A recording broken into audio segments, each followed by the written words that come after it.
kita mula cari salah, kita mula tuduh-menuduh, kita mula lontarkan perasaan tak puas hati. Memanglah itu akan mewujudkan suasana yang tegang. Bila suasana tegang sebegitu wujud, maka ia tidak boleh membawa kepada penyelesaian. Assalamualaikum doktor. Sebelum ini saya seperti reda mempunyai ibu tiri. Ni kes ibu tiri pula. Namun sejak kebelakangan ini sikapnya begitu menjengkelkan. Mana tidaknya, bapa saya kini sedang sakit terlantar akibat sakit tua. Peliknya, isteri kedua beliau tidak mengambil pusing tentang makan minumnya dan hanya menjaganya seperti melepaskan batuk di tangga. Kesian ayah. Usia ibu tiri 48 tahun, usia ayah 65 tahun. Disebabkan itu, saya terpaksa mengambil tanggungjawab itu sehingga kerja saya di pejabat terjejas. Saya pernah bincang dengan ibu tiri tentang hal ini, namun pertengkaran besar berlaku sehingga saya mahu berpindah rumah. Masalahnya, saya simpati dengan nasihat ayah.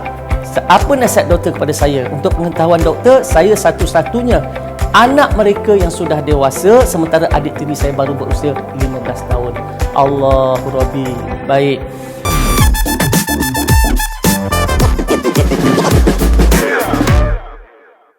Bila kita bercakap tentang kekeluargaan ini, sepatutnya ketua keluarganya ayah yang membimbing, yang menjadi ketua, yang menjadi penasihat, yang mengatur hidup keluarga itu ayah. Tetapi malangnya ayah sakit dan ayah tak mampu nak menjalankan, memainkan peranannya sebagai ketua keluarga. Maka kakak yang sulung ni lah ya, yang mana ambil alih sebagai ketua keluarga. Okey, saya tak pasti dalam soalan ni sebab dia kata ibu tiri dan dia kata isteri kedua. Maknanya tadi dia ada, ayahnya masih ada isteri pertama, iaitu mak dia. Kan, kalau ikut soalan ni dia masih ada mak dia lah isteri pertama. Jadi saya kalau tanya saya bincang dengan ibu tiri, kalau ibu tiri rasakan dia perlukan masa, sebab ialah umur 48, mungkin dia masih bekerja ataupun dia masih bertenaga untuk buat banyak perkara. Jadi bincang dengan dia, kalau begitu apa kata ayah ni dilebihkan masa biar dijaga oleh isteri yang pertama, kan? Letak di rumah mak kita supaya tidak mengganggu ketenteraman keluarga yang kedua, dan ibu tiri pun tak runsing sangat, kan? Jadi biar lebih masa di rumah isteri yang pertama, ya. Itu dari segi perbincangan. Saya andaikan begitu sebab daripada soalan.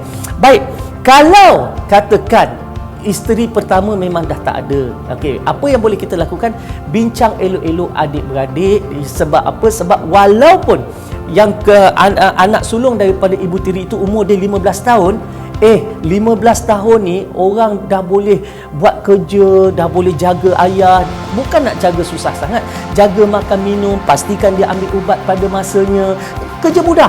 Jadi walaupun mungkin umur 15 tahun, bincang dengan adik ni, beritahu dia kakak perlukan masa untuk fokus kepada kerja-kerja di pejabat, ya.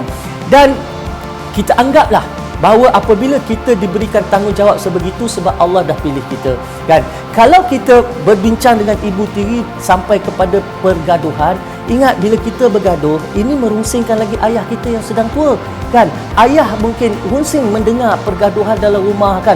Pertengkaran antara anak sulungnya dengan mak tirinya, kan?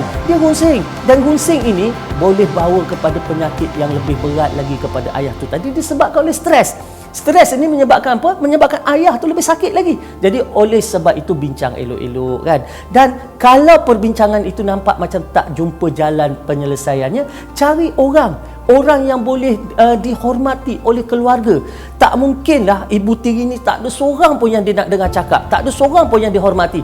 Pasti ada orang yang dihormati. Jadi kita gunakan orang yang ketiga ini untuk menasihati ibu tiri, kan? Jadi oleh sebab itu, ya, beritahu kepada mereka bahawa kalau kita hilang pekerjaan atau dibuang kerja, terutama di saat-saat pandemik seperti ini, maka kesannya kepada keluarga itu lebih besar. Sekurang-kurangnya bila kita ada kerja, kalau ayah perlukan ubat-ubatan, ayah perlukan bantuan, sekurang-kurangnya kita ada juga duit yang boleh kita bantu ayah tu tadi. Tetapi kalau kita langsung terjejas pekerjaan kita kerana kita berikan tumpuan banyak kepada ayah hinggakan kita bos kita buang kerja kita, hentikan pekerjaan kita, ini keadaannya lebih serius lagi, lebih berat lagi sebab kita hilang punca pendapatan.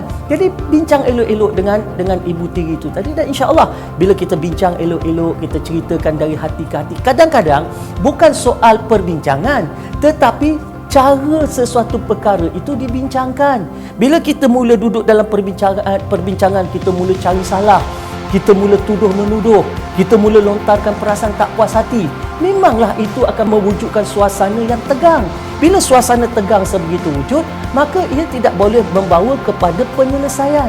Sebab itu bila nak duduk tu, jangan ada tuduh-menuduh, jangan ada kata mengata, jangan ada kata-kata yang merendahkan pihak lain, tetapi duduk bincang untuk beritahu apa isu sebenar, apa masalah kita yang sebenar, maka supaya difahami, bukan kita tak nak bantu ayah, bukan kita tak nak tolong keluarga yang ada, tetapi kena jaga juga kerja kita. InsyaAllah maka keadaan akan semakin baik.